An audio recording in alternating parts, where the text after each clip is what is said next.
So the next phase of the day is the exploration phase, whereby both parties are starting in their separate rooms, and the mediator is going to spend quite a bit of time with each side separately, trying to ask them open questions to explore the issues in more detail.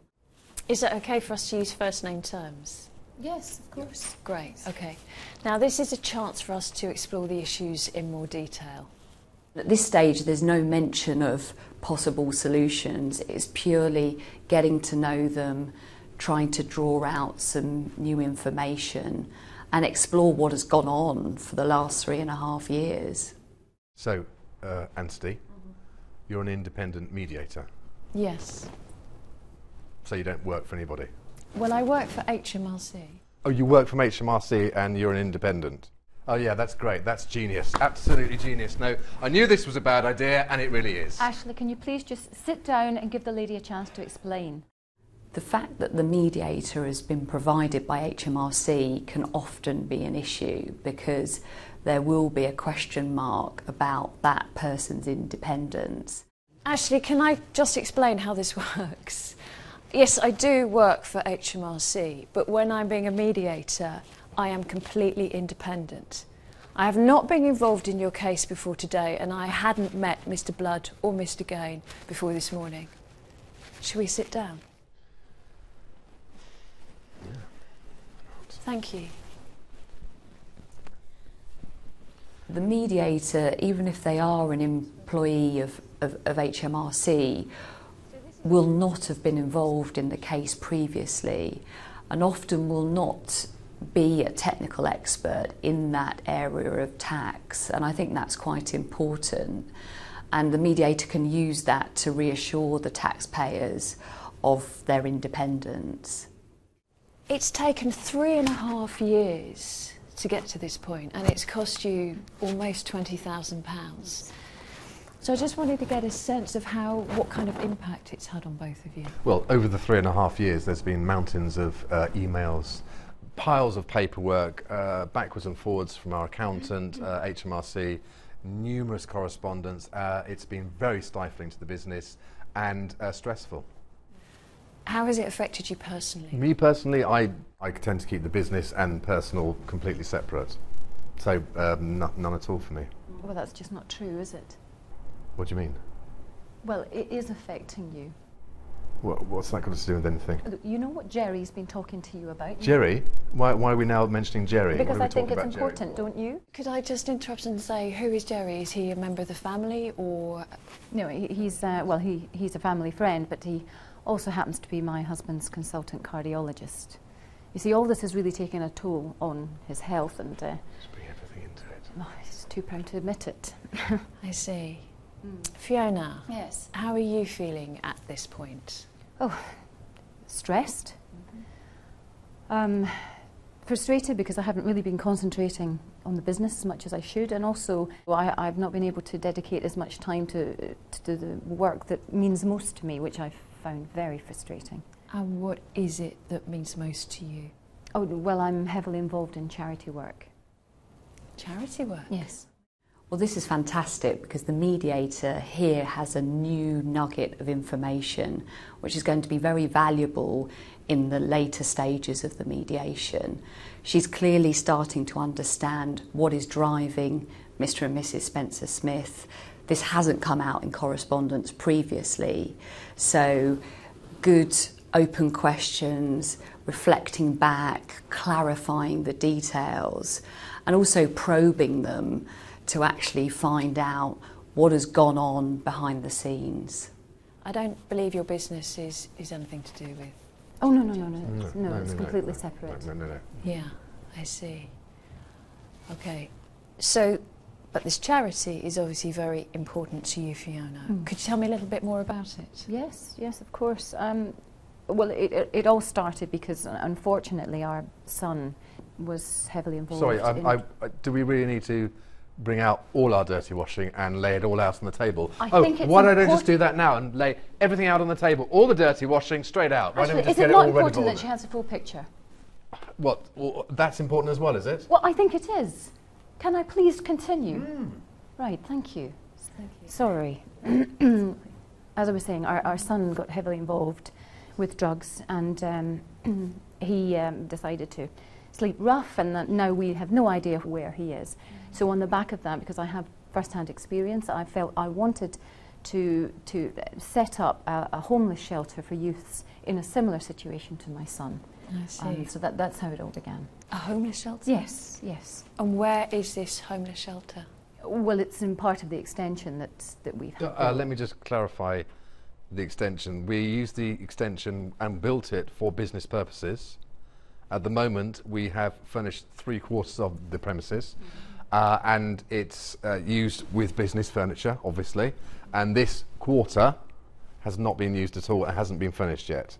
So Okay. that's the bit that's being used, just to clarify that. But just to clarify, you are using part of the business extension as a homeless shelter? Currently. Yes. Yes. Thank you. Now we've really got some critical information that we can use in the bargaining phase. So previously there's been no mention of this issue before, and this will be quite important when it comes to disclosing to the other side a new piece of information, which then could spur both parties on to try and reach their own solution. It's quite common in mediation that actually both sides come away with a new perception of the other side compared to the entrenched view that they had at the start of the day.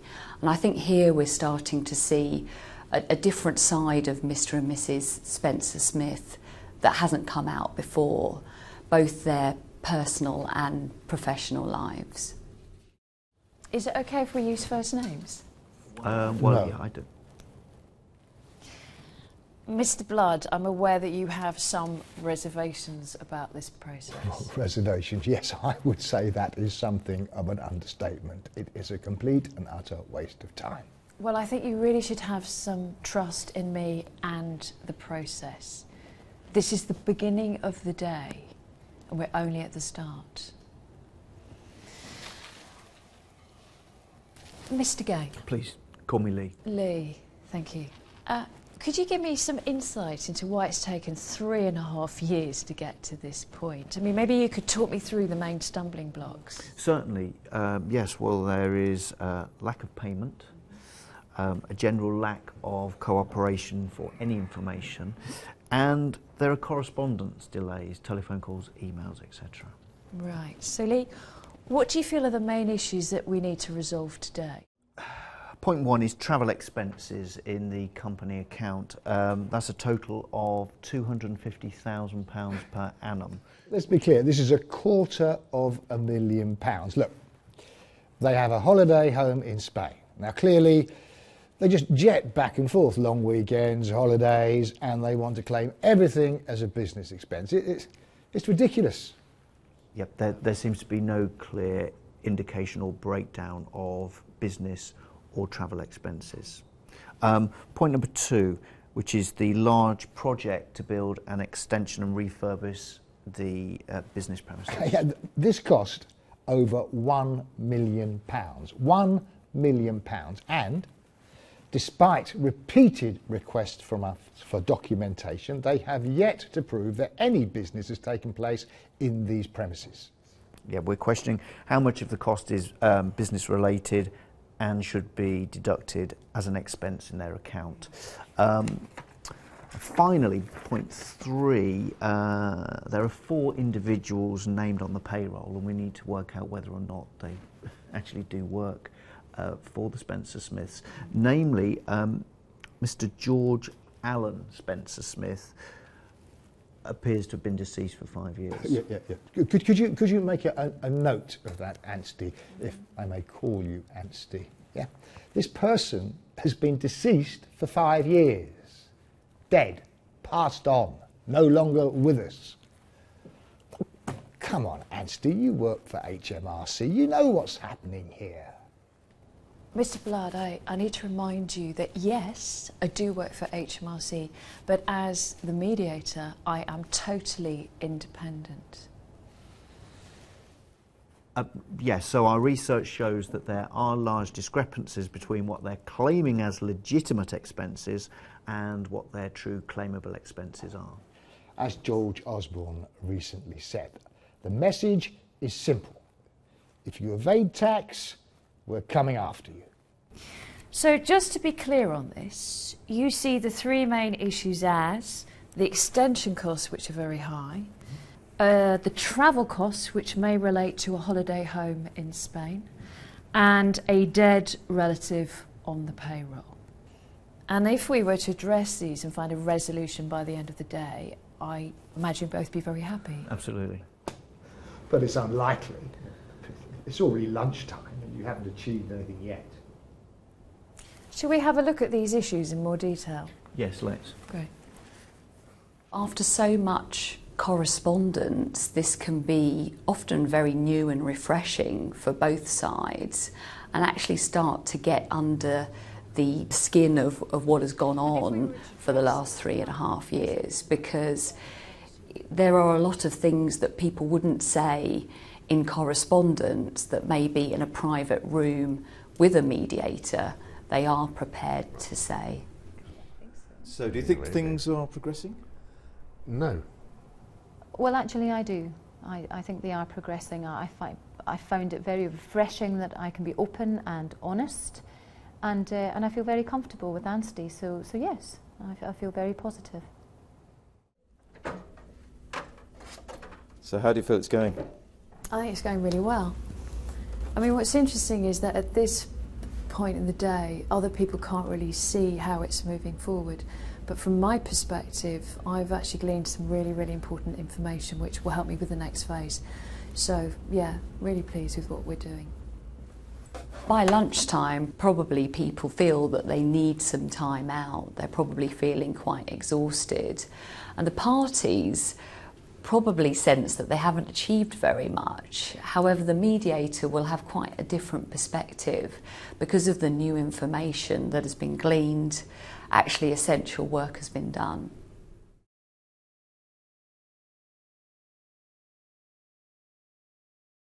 So if I was to lay out all your travel expenses out on the table, how many of them would relate to weekends and holiday periods? Mostly all of them.